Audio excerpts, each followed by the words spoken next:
El olor a quemado en el ascensor apareció el día en que sacaron el cuerpo de la vecina del edificio. El metal del interior estaba caliente, los botones pegajosos y la luz parpadeaba incluso cuando estaba apagada. Ana pasó el dedo por el panel y vio una raya negra, como si alguien hubiera quemado un cable y lo hubiera limpiado con plástico. El ascensor se sacudió, se detuvo entre los pisos y luego siguió su camino a regañadientes, dejando la sensación de que la caja con cables y óxido había memorizado un olor extraño y no quería desprenderse de él. Saludó a quienes escuchan esta historia. Les pido que escriban en los comentarios desde dónde la están viendo y les deseo una escucha tranquila, pero atenta. Ana llevaba en las manos una bolsa con cosas del piso sellado de arriba, botellas vacías, un viejo tensiómetro, recibos atados con una cuerda. En la columna Familiares del certificado de defunción había un guión. En el apartado sobre pensionistas solteros, una formulación seca indicaba que los bienes se conservarían temporalmente hasta la decisión de la comisión. Para Ana era más importante otra cosa, que después de todas las comprobaciones, nadie se acordara de su pequeño apartamento de 2 habitaciones y empezara a hurgar en los documentos. Temía perder su vivienda más de lo que amaba la tranquilidad. Recordaba a la tía Lida desde su infancia. Caramelos, la plancha por un tiempo, consejos para lavar la ropa. A veces, la anciana la llamaba por el apodo infantil que solo usaba su madre, aunque Ana no lo repetía. No quería hacer preguntas, y las conversaciones se centraban en la farmacia, las colas, los precios. Cuando encontraron a la vecina en la cocina, su gato manchado estaba sentado junto a la batería. Sus ojos amarillos miraban tranquilamente a la gente. Al cabo de un minuto, el gato desapareció, y nadie entendió quién se lo había llevado. La parte oficial pasó rápido. Papel con sello en la puerta, cinta adhesiva en los bordes, alfombra retirada. Cambiaron la bombilla del portal y la luz se volvió fría. Por la noche, Ana se despertó con un rasguño en el metal. El sonido no provenía de su apartamento. Las garras rozaban con cuidado el metal de la puerta de la tía Lida. Varios movimientos cortos. Una pausa. Otra serie. La gata arañaba de la misma manera cuando pedía entrar en casa. Ana se quedó tumbada, escuchando hasta que todo se calmó y luego fue a la cocina. Su propia gata atigrada estaba sentada en la mesa y miraba por la ventana oscura. Tenía el pelo de la espalda erizado y la cola esponjada. Ana apagó la luz. En el patio había coches aparcados y junto al contenedor de basura se veía una mancha oscura que parecía un animal acurrucado. Bajo su pie descalzo crujió un pequeño trozo de cera. Era lo que quedaba de una vela de iglesia. Ana no encendía velas en casa. Sus dedos olían a un aroma dulce y familiar, como el de la tía Lida cuando volvía de la iglesia. Por la mañana decidió que estaba cansada. El día del funeral, las colas, las firmas, tiró la cera. Pero las pequeñas cosas seguían acosándola. En la puerta de la tía Lida apareció un cuenco esmaltado blanco con comida seca, como antes. El papel con el sello seguía colgado en su sitio. Nadie abrió oficialmente la puerta. Al día siguiente, el cuenco había desaparecido. Quedaban migas en la moqueta y algunas pelusas blancas, muy parecidas a las de gato. Antes solo molestaban a la limpiadora. Ahora le molestaban a ella. Ana trabajaba en la farmacia y hacía turnos extra para pasar menos tiempo en casa y estar un poco más tranquila con las facturas. Por la noche, el conserje Víctor, el mismo Vitka con la escoba, entró en la farmacia. Pidió pastillas baratas y, entre otras cosas, añadió que por la noche alguien iba y venía por las escaleras y que por la mañana se veían pequeñas huellas en los escalones, junto a la puerta de la vecina fallecida. No creía en los fantasmas, pero no le gustaba que algo incomprensible estropeara sus pulcros cuadernos con los números de los camiones de basura. Al volver a casa, Ana vio esas huellas. No eran de zapatos, sino pequeñas huellas redondeadas, como de almohadillas de patas. Las huellas se extendían por la escalera polvorienta y terminaban en la puerta de la tía Lida. Le entraron ganas de tocar una de las huellas con el dedo, pero se contuvo. Lo último que necesitaba era que alguien la pillara agachada frente al piso precintado. Por la noche, soñó con el portal de su edificio. En cada tramo se le cruzaba un gato. Primero uno joven, luego uno viejo, y por último uno casi blanco. En cada tramo, el gato desaparecía bajo la puerta de la tía Lida, y Ana seguía subiendo y subiendo. Se despertó en su cama, Con su propio gato a los pies, pero la sensación de la escalera bajo sus pies aún perduraba. Por la mañana, en la cocina, sobre el alféizar de la ventana, yacía un viejo ratón de goma. Estaba roído y tenía los ojos casi borrados. Ana reconoció inmediatamente el juguete. La tía Lida solía lanzarlo por el pasillo, y la gata manchada corría tras él y se detenía en la puerta. El juguete siempre estaba tirado en el vestíbulo, en un piso ajeno, detrás de una puerta ajena. Ahora yacía entre las tazas y la caja de comida de Ana. Olía a polvo, a medicinas y a la misma cera de vela. Su propia gata estaba de pie junto a ella, mirando no al juguete, sino a la esquina de la cocina, hacia arriba, donde la pared se unía con el techo. Su mirada era tensa, concentrada, como la de un animal que ve a alguien que las personas no perciben. Ana cogió el ratón, sintió la pegajosidad del caucho y una repentina oleada de irritación. las cosas que debían permanecer ocultas, Ya habían traspasado los límites. Ese mismo día, recibió un sobre sin remitente. Dentro, había una factura a nombre de la tía Lida con una gran deuda por la luz. Abajo había un sello del servicio y una insinuación de una pronta decisión sobre el apartamento. Ana pensó que pronto traerían compradores, lo tirarían todo y lo pintarían. Pero las rarezas claramente no iban a esperar a la comisión. Por la noche, en lugar de huir a su casa, se detuvo ante la puerta de la tía Lida. Sus dedos encontraron el antiguo lugar donde antes colgaba la placa con el apellido. El papel con el sello se desprendía ligeramente por el borde, y bajo la cinta adhesiva se veía un fino arañazo, como de una uña. Abajo se oyó el clic de un interruptor automático, y la luz del vestíbulo se apagó. El silencio se volvió pesado. En la oscuridad se oyó de nuevo el familiar rasguño. Las uñas rozaban con cuidado el metal al otro lado de la puerta, con insistencia y paciencia. Ana sintió como el miedo se mezclaba con la culpa. En otra ocasión, la tía Lida le había pedido que acogiera a su gato si alguna vez se encontraba muy mal, pero Ana se había apresurado a negarse, alegando que la doña del piso era alérgica y que ella no tenía tiempo. En las palabras de la anciana se insinuaba algo sobre que una vez ya había confiado a su hijo a los vecinos y no quería que se repitiera. Entonces Ana lo descartó.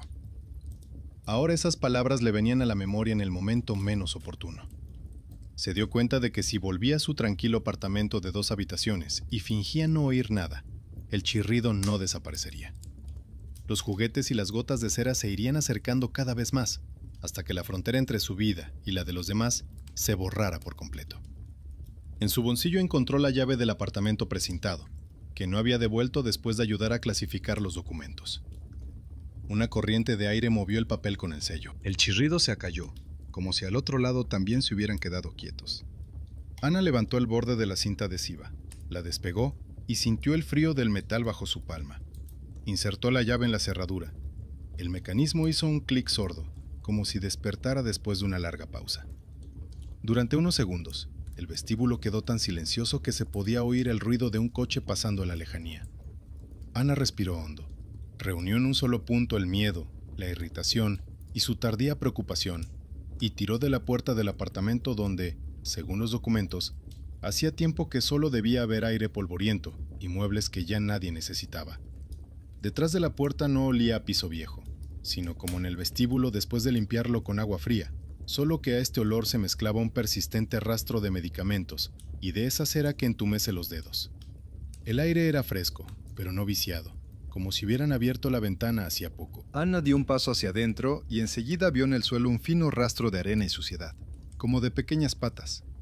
Las huellas comenzaban en la misma puerta y se adentraban hacia la cocina y la habitación. El sello yacía arrugado en el suelo, con la cinta adhesiva enrollada en una cinta gris. Sobre la mesita del recibidor estaba el mismo cuenco esmaltado. No había comida en él, solo unas migajas oscuras, como si alguien acabara de comerse las sobras. Junto a él había un trozo de fieltro gris con una hendidura que parecía la huella del cuerpo de un gato. Ana conocía esa alfombrilla. La tía Lida le había contado una vez que al gato le gustaba dormir donde alguien pudiera darle un golpe accidentalmente con el pie, porque así se sentía más tranquilo, al oír que había gente cerca. La cocina estaba más limpia de lo que cabría esperar tras una muerte repentina. Sobre la mesa había un mantel de hule bien extendido y sobre la cocina había una olla vacía, seca por dentro. En el fregadero había una taza con un borde de té viejo y una mancha en la pared, pero sin olor. En cambio, debajo de la batería, Ana encontró el familiar trozo de papel de aluminio arrugado en forma de bola con el que la tía Lida jugaba con el gato cuando éste ya no podía correr lejos. La bola no estaba en la esquina, sino en medio del suelo, como si alguien la hubiera empujado recientemente con la pata. Lo más desagradable estaba en la habitación. La cama estaba hecha, la colcha estirada, la almohada cuidadosamente apoyada contra el respaldo.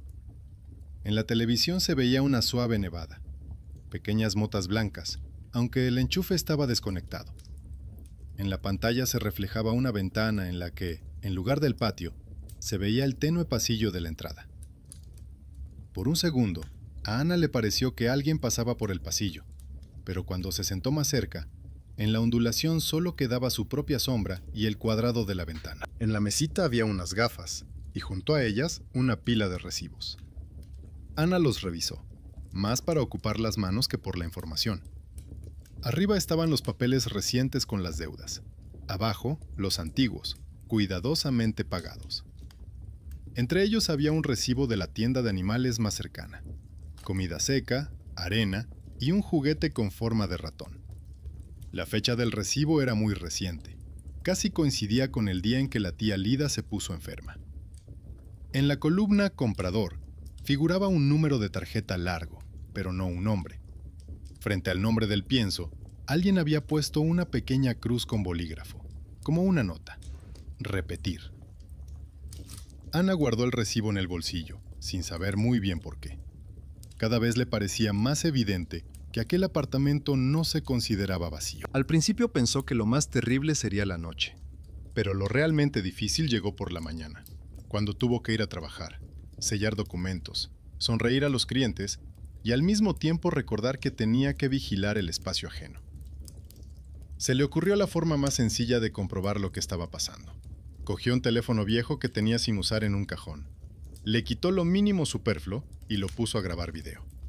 No colocó el teléfono en el apartamento de la tía Lida, sino en su pasillo, frente a la puerta de entrada de la vecina. La lente captaba el tramo de escalera, la puerta con el sello arrancado y un trozo de barandilla. La batería debía durar toda la noche. Este paso fue la decisión que agravó todo. Antes, las rarezas eran como un estampado en el papel pintado. Desagradables, pero tolerables. Con la cámara se convirtieron en pruebas. Ana sabía que si luego veía el pasillo vacío, tendría que reconocer su nerviosismo. Y si veía algo, ya no podría esconderse detrás del cansancio y achacarlo todo a las corrientes de aire.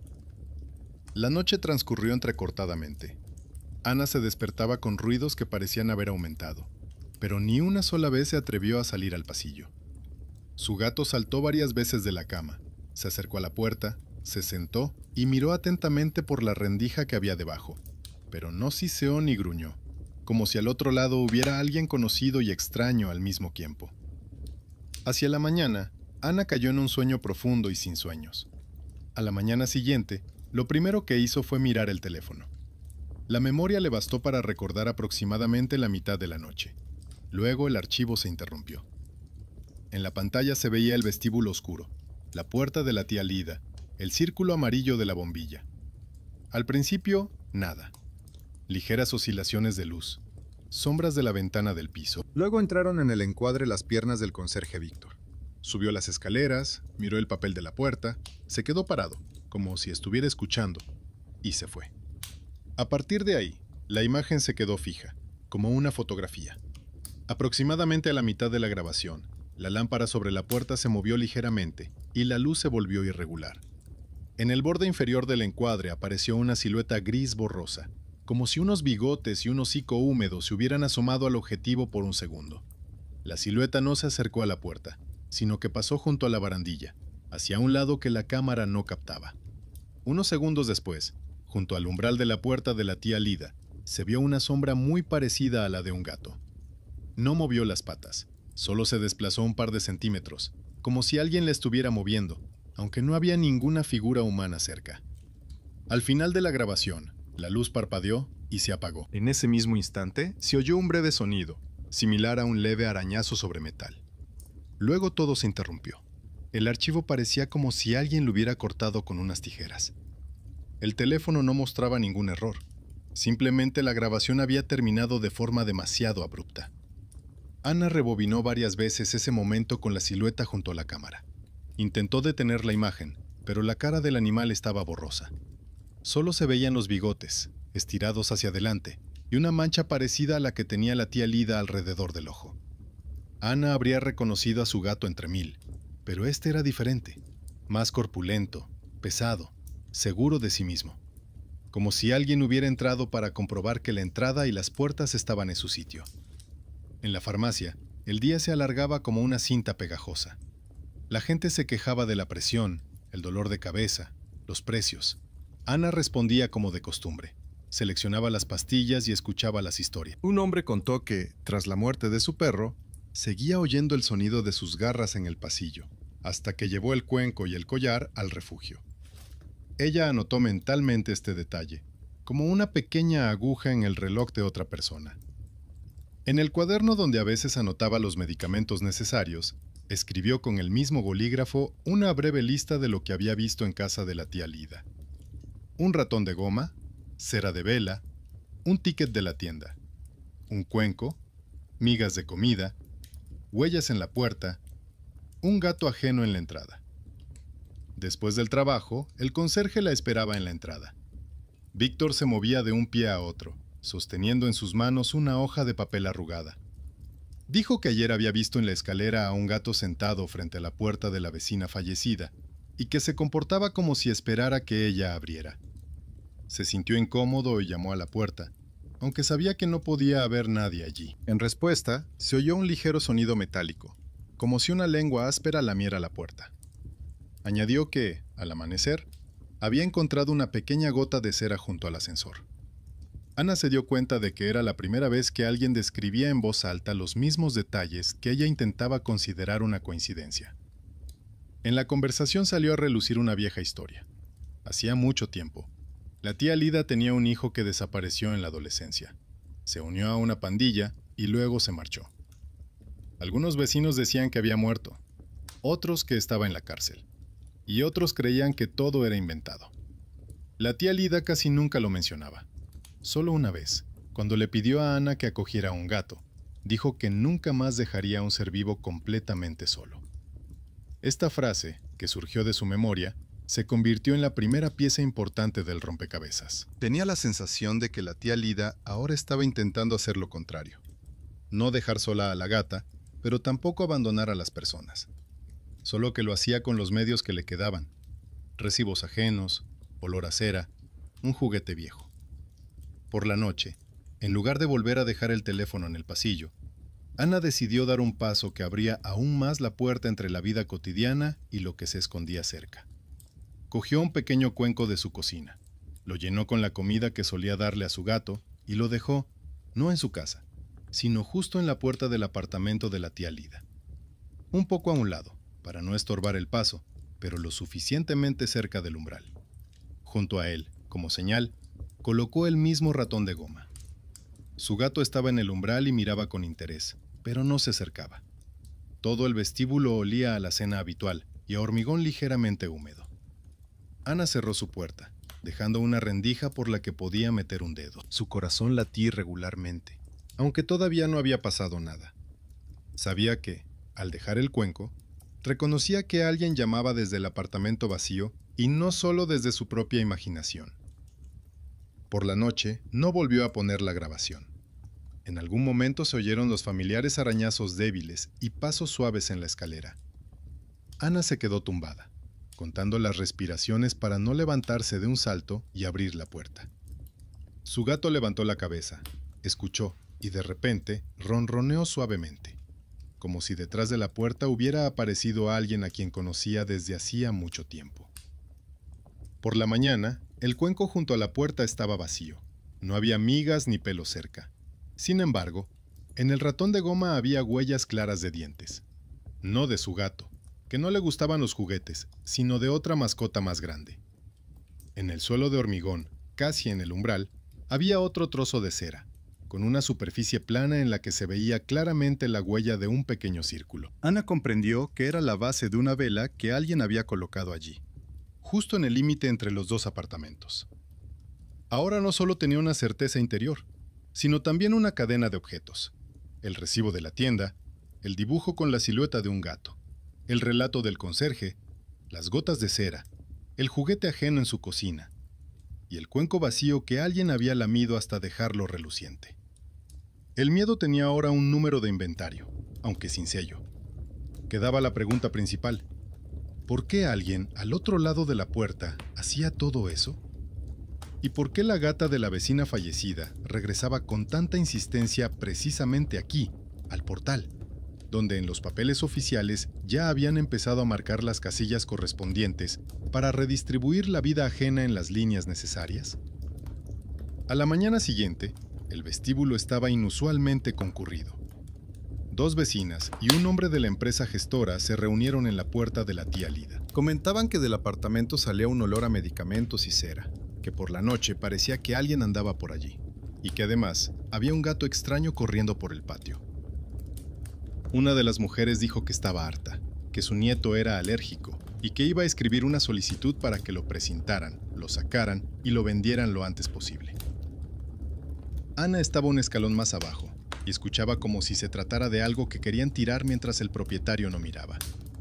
Esto la afectó más de lo que esperaba. Para Ana, ese apartamento no era solo un castillo ajeno, sino un pedazo de su mundo habitual. La tía Lida siempre había estado allí, como un fondo. La luz en la ventana, el olor de su sopa, el suave murmullo del televisor. Ahora ese fondo amenazaba con convertirse en un objeto problemático, sobre el que se escribe en papeles secos. Si empiezan a llamar a la gente de la administración, vendrán a hacer inspecciones, harán preguntas y muy probablemente se acordarán de ella. Vive cerca, trabaja en una farmacia, lo que significa que debería haberse dado cuenta. Inmediatamente le vinieron a la mente las palabras de su jefa sobre que ahora se están haciendo recortes en todas partes. Se está buscando a personas sobrantes. Y Ana sintió cómo el simple miedo a perder su vivienda y su trabajo se entremezclaba con ese extraño y pegajoso horror de los pasos nocturnos. Durante la pausa para comer, no pudo comer tranquilamente. Sacó del bolsillo el arrugado recibo de la tienda de animales y empezó a examinarlo como examinan las recetas. Atentamente, línea por línea. Arriba estaba la dirección de la tienda, abajo la fecha y la hora, que coincidían casi con la hora en que la tía Lida había ido a buscarle la medicina por última vez. Entre líneas, en letra pequeña, figuraba el número de la tarjeta de descuento. En la farmacia, Ana veía combinaciones similares todos los días. Sabía que con esa tarjeta se podía consultar el historial de compras. Después del trabajo, entró en la tienda haciéndose pasar por una clienta habitual. Dentro olía a comida seca y goma, y sonaba música tranquila. Compró un paquete del relleno más barato para no levantar sospechas, y le preguntó discretamente a la dependienta si podía comprobar el saldo de un recibo antiguo. Esta cogió el papel, tecleó el número y dijo que la tarjeta llevaba mucho tiempo inactiva, pero que, según el historial, se veía que casi todos los meses se compraba allí la misma comida, el mismo relleno y a veces juguetes. La última compra se había realizado unos días antes de la muerte de la tía Lida. La dependienta no reveló el nombre del titular de la tarjeta, pero añadió que la mujer siempre venía con una gata gris en un transportín y pedía que no se hicieran anuncios en voz alta para no asustar al animal. Esta pequeña información la conmovió y la conmocionó al mismo tiempo. Ana de repente vio claramente cómo la tía Lida guardaba cuidadosamente el cambio. Sostenía el transportín con ambas manos y escuchaba si la gata tosía. En esas compras había un cuidado sencillo y obstinado, que no desapareció solo porque pusieran un sello y expidieran el certificado de defunción. Y ahora las vecinas de la puerta, el administrador con sus papeles e incluso el conserje con su gorra gastada parecían parte de otra lógica, aquella en la que lo principal era liberar metros cuadrados lo antes posible. Por la noche, Ana volvió a dejar el cuenco en la puerta. Esta vez no le puso comida, sino solo agua.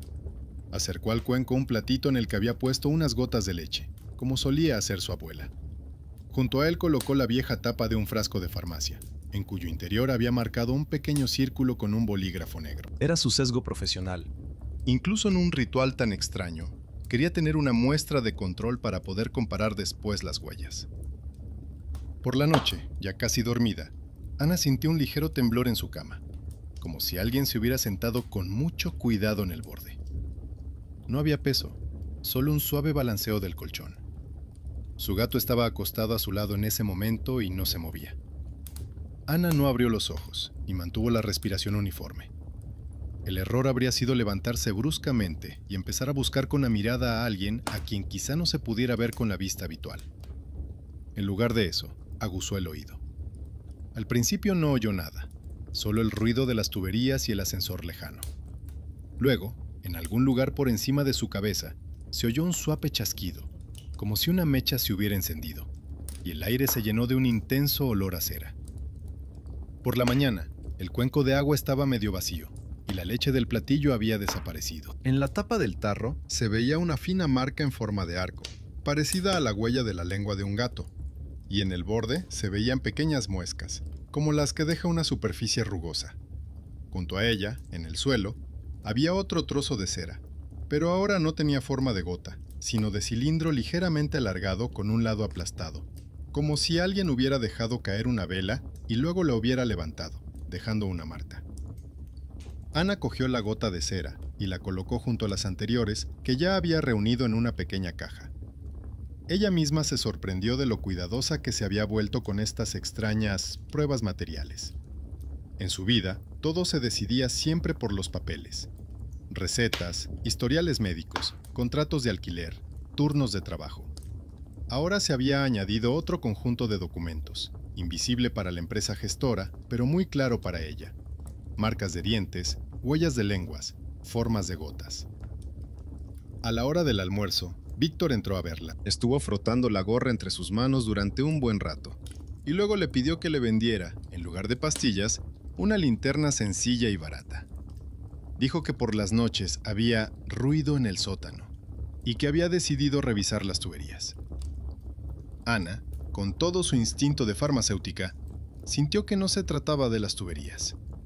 Le dio la linterna y, junto con ella, le entregó su vieja memoria USB y le explicó brevemente cómo insertarla en el panel del interfono para ver los registros. Este truco se lo había enseñado en su día un técnico de comunicaciones que vino a cambiar el cableado. En aquel momento lo memorizó más por curiosidad que por necesidad. Ahora, de repente, se había convertido en su herramienta secreta. Una chica normal de la farmacia sabía manejar lo que todos consideraban una tecnología incomprensible. Por la noche, Víctor le devolvió la memoria USB. No entendía muy bien lo que había hecho. Simplemente había seguido sus instrucciones. En la memoria USB había un archivo con los registros del interfono. Una larga lista de números, horas y códigos. Ana se sentó en casa frente a su viejo portátil. Abrió una hoja de cálculo y empezó a ordenar las filas. La mayoría de los registros eran estándar. Por la mañana, niños. Por la tarde, mensajeros. Por la noche, inquilinos. Pero entre medianoche y el amanecer, a la misma hora varias noches seguidas, aparecía una extraña combinación de caracteres, en la que en lugar del número del apartamento había ceros, y en lugar del código, una combinación corta idéntica que nunca se teclea con los dedos. Muy uniforme, demasiado correcta. Como si alguien pasara por el interfono sin tocar los botones. Estas grabaciones coincidían en el tiempo con el momento en que Ana oía arañazos en la puerta y cuando aparecía la silueta de un gato en la grabación del teléfono. Pasó cuidadosamente el dedo por la línea, como antes hacía con las revistas de farmacia cuando intentaba encontrar un error en el informe. Aquí también había un error, pero de otro tipo. En el sistema de intercomunicación no es posible que salgan del edificio una persona muerta y un gato inexistente. Mientras Ana estaba sentada frente a la tabla, su gata se levantó de repente, saltó de la silla y se dirigió con paso firme hacia la puerta de entrada. Allí se detuvo y, sin bufar ni maullar, estiró el cuello, como si estuviera olfateando a alguien a través del metal. El pelo de su espalda no se erizó. Parecía más atenta que asustada. Luego, la gata rozó brevemente con el hocico la parte inferior de la puerta, en el lugar donde quedaba una marca apenas perceptible en el metal de una vieja corona que la tía Lida solía colgar en las fiestas. Ana comprendió que lo más aterrador no era que un fantasma rondara por el vestíbulo. El verdadero miedo era que ese fantasma, si se le podía llamar así, se comportaba como si estuviera vivo.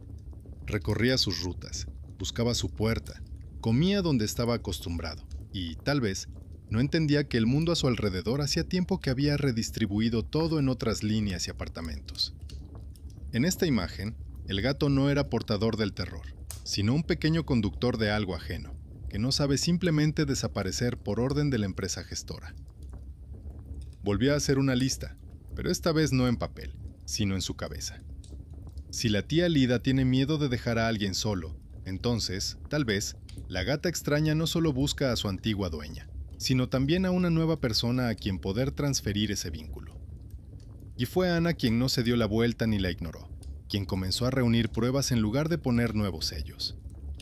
Así, el miedo se convirtió poco a poco en una tarea. Cuando pensaba en ello, el portal dejaba de ser simplemente un lugar donde todo cruje y huele a cera, y se convertía en un pequeño sistema donde los vivos y los muertos se aferran unos a otros gracias a las rutas habituales, los cheques de la tienda y las decisiones sensatas de las que dependen los animales ajenos y los espacios ajenos. Y de la siguiente acción que ella eligiera, dependía si este sistema seguiría siendo una grieta invisible o se rompería con un estallido, del que tanto los inquilinos como los gatos tardarían mucho en recuperarse. Por la tarde, colgaron un anuncio en el vestíbulo indicando que la semana siguiente se mostraría el apartamento de la tía Lida a los posibles compradores.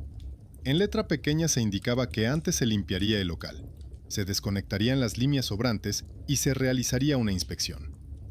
Ana leyó esas líneas y sintió algo extraño, como si la vida de alguien se hubiera equiparado oficialmente a un cableado viejo y a muebles sobrantes. Junto a los anuncios se comentaba que habría que atrapar al gato antes de que hiciera alguna travesura, y se proponía llamar al servicio. Alguien dijo que en estos casos todo se resolvía rápidamente. Lo importante era no interferir. Ella quería intervenir, y le daba miedo precisamente porque ese deseo era más fuerte que su habitual cautela de no meterme en líos.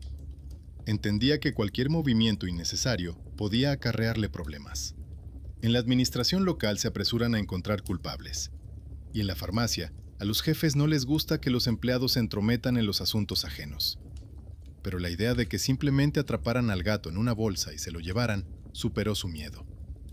Por dentro se sentía igual que por la noche, cuando una ola de peso invisible recorría la cama. Era imposible fingir que no pasaba nada.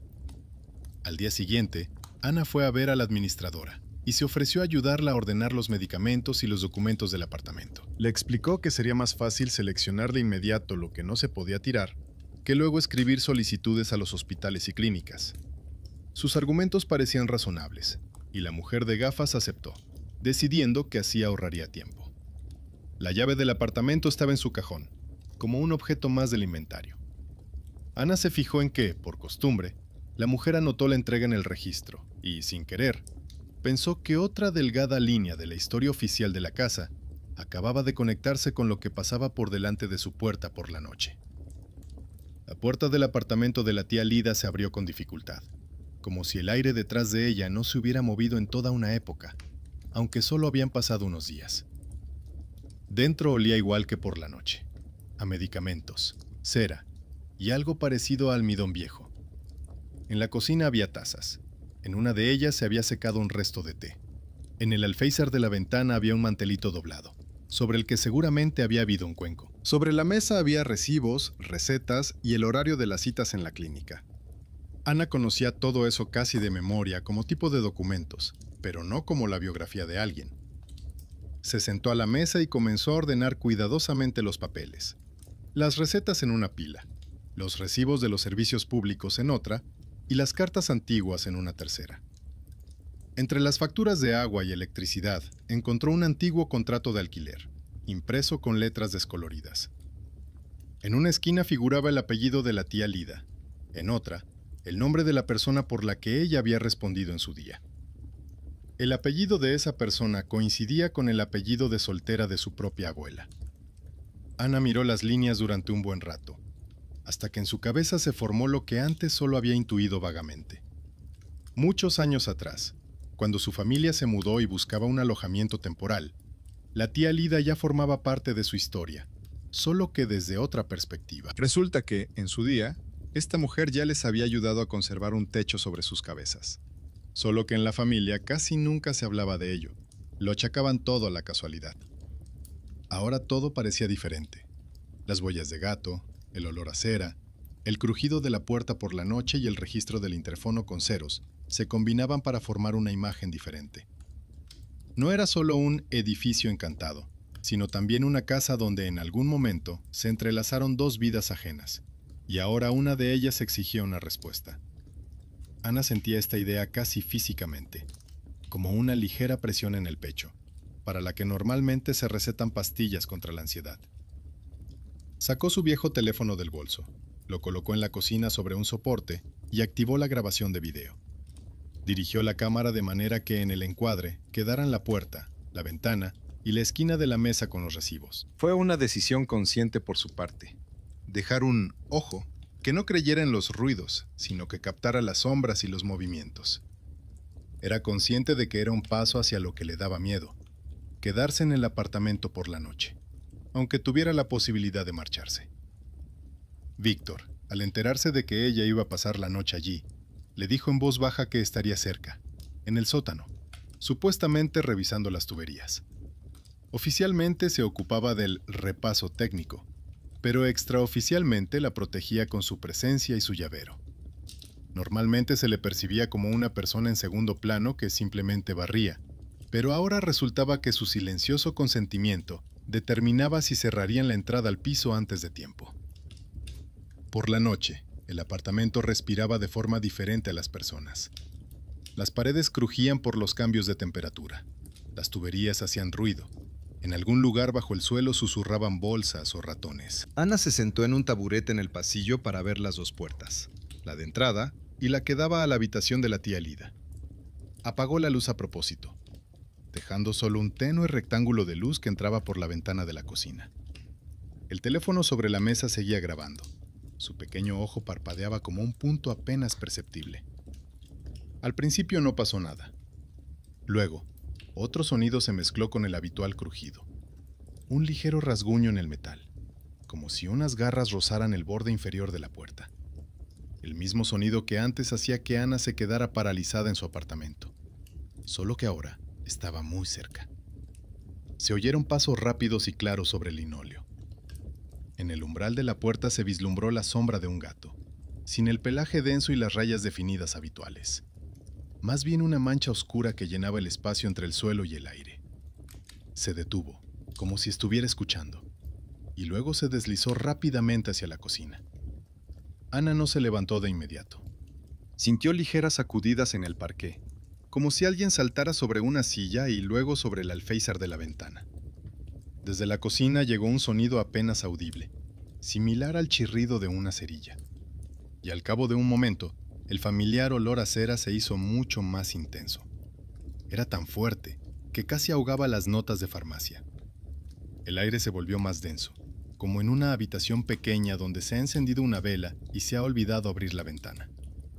En ese momento, se dio cuenta de que lo que más le asustaba no era el gato, ni siquiera la posible figura junto a la ventana. Le aterrorizaba la idea de que, si huía ahora, todo ese extraño entramado de registros, recibos, contratos antiguos y pasos nocturnos se sellaría con otro sello, uno oficial e indiferente. Por eso se levantó en silencio y fue a la cocina. El teléfono seguía sobre la mesa, parpadeando con un punto luminoso. En el alféizar de la ventana ardía una vela corta, colocada sobre la tapa de un frasco invertido. Junto a ella estaba sentada la gata, la misma gata gris, pero no parecía un fantasma, sino muy viva. Tenía el pelaje pegado por el polvo, movía los bigotes y tenía los ojos entrecerrados. Al ver a Ana, no salió corriendo, sino que solo parpadeó lentamente, como hacen los animales satisfechos. Sobre la mesa, entre los recibos, había una postal. Evidentemente se había caído de la carpeta que Ana había estado revisando por la tarde, pero por alguna razón había quedado encima. En la cartulina estaba escrito con una letra antigua y cuidada, que la vecina de la antigua dirección agradecía a la tía Lida por su ayuda con la niña pequeña, a la que había acogido en su casa durante el verano. mientras los padres tramitaban los documentos. El nombre de la niña coincidía con el de Ana. Leyó las líneas varias veces hasta que el significado se volvió tan simple que casi le dio vergüenza. Todos estos años había vivido en una casa donde una vez la habían salvado de la burocracia ajena, y ahora esa casa, a través de las huellas de gato, le recordaba que las deudas no solo son monetarias. Por la mañana, la vela se había consumido. El gato se había quedado dormido en el borde de la colcha en la habitación de la tía Lida, y el teléfono había grabado un largo archivo en el que casi no se veía nada, solo una sombra borrosa y un raro destello de luz. En la memoria del aparato quedó lo suficiente como para poder hacer una pausa en un momento extraño. Cuando la gata va del pasillo a la cocina, pasando por delante de una puerta cerrada, y por un segundo aparece detrás de ella otra mancha oscura más grande, que parece seguirla de cerca y al mismo tiempo por separado. Esta imagen no probaba nada, pero se convirtió para ella en una frontera personal entre lo que se puede explicar con palabras habituales y lo que es mejor dejar como está. Cuando llegó la administradora con las llaves y los papeles, Ana ya sabía lo que iba a decir. Mostró la caja con los medicamentos, cuidadosamente ordenados por fechas. Hizo una lista de las cosas que no se podían sacar sin entregarlas a los familiares e informó de que se llevaba oficialmente a la gata a su casa, dispuesta a tramitar todo lo necesario para que no la enviaran a un refugio desconocido. Víctor confirmó que el animal había vivido muchos años con la tía Lida y añadió que la propietaria había pedido que se lo entregaran a alguien que no temiera molestias innecesarias. Esas palabras se las inventó él mismo, pero las pronunció con tanta seguridad que parecían una cita de algún texto escrito. No había nada místico en el servicio y la administración de esta historia. En los registros aparecieron varias líneas nuevas. El acta de entrega del apartamento, una nota indicando que la gata había sido entregada a su nuevo dueño, un comentario sobre que el local había sido inspeccionado y estaba listo para la venta. Se renovó el interfono. Los extraños ceros de los registros desaparecieron y en su lugar aparecieron líneas uniformes con los números de los apartamentos y los nuevos códigos. Desde fuera, todo parecía una secuencia normal de acciones. Pero para Ana, las consecuencias fueron otras. La gata ahora dormía a la cabecera de su cama. A veces se despertaba en mitad de la noche y se dirigía a la puerta, donde antes vivía su antigua dueña. En esos momentos, el aire se llenaba de nuevo con un ligero olor a cera, aunque no hubiera vela cerca. Víctor empezó a pasar más a menudo por la farmacia, no solo para comprar linternas, sino también para preguntar si necesitaban ayuda. Las vecinas de la escalera seguían quejándose de las corrientes de aire y el ruido, pero ahora lo hacían más en voz baja. A veces incluso dejaban cuencos con agua en las puertas de los demás. Ana guardaba una caja con gotas de cera, la tapa de un frasco con la huella de una lengua y una vieja postal de agradecimiento por haber ayudado a la niña. Para otros, sería un montón de basura, pero para ella era el archivo personal del edificio, en el que las líneas de los recibos, los registros y los recuerdos ajenos se combinaban en una sola historia. El miedo a que alguien caminara por las escaleras por la noche no desapareció por completo, pero se transformó en otra sensación. Ya no era una inquilina casual entre sellos de papel. Su propia decisión de entrar en el apartamento, ajeno, asumir la responsabilidad del gato y reconocer su antigua conexión con esa casa, la convirtió en parte de la fuerza que impedía que la casa se desmoronara por completo. Por fuera, todo seguía pareciendo una entrada normal, con la pintura desconchada y los buzones torcidos. Por dentro, quedaba el conocimiento de que a veces las personas de estatus más modesto, la empleada de la farmacia y el conserje, mantienen el frágil orden entre los vivos y los muertos de forma mucho más fiable que cualquier sello o instrucción. Y si por la noche volvía a rascarse la puerta o una sombra de gato corría por las escaleras, Ana ya entendía que no se trataba simplemente de una historia de miedo para los vecinos, sino de un recordatorio de lo fácil que es que el amor y el deber crucen las fronteras que para el libro de la casa parecen definitivas.